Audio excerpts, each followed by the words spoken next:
கோவை துடியலூர் சரவணம்பட்டி சாலையில் உள்ள எஸ்.என்.எஸ். ராஜலட்சுமி கலை அறிவியல் கல்லூரியில் இன்று நடைபெற்ற ஆட்டோ ஷோ நிகழ்ச்சியில் மாற்றங்கள் செய்த கார்கள் மற்றும் ஜீப்களை மாணவர்கள் கல்லூரிக்குள் வேகமாக ஓட்டி சாகசங்களில் ஈடுபட்டு கொண்டிருந்த போது மாணவர் ஒருவர் ஓட்டி வந்த தார் ஜீப் ஒன்று கட்டுப்பாட்டை இழந்து அங்கு நிறுத்தி வைக்கப்பட்டிருந்த 10க்கும் மேற்பட்ட இருசக்கர வாகனங்கள் மீது மோதியது.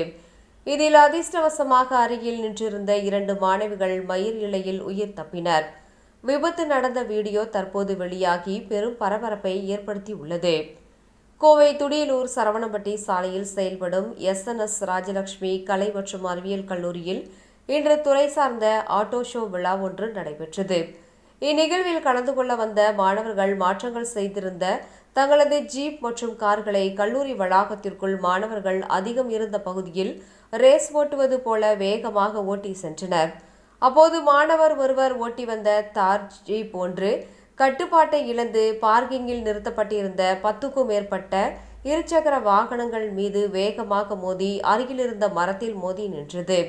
இதில் 10க்கும் மேற்பட்ட இருசக்கர வாகனங்கள் பலத்த சேதமடைந்தன.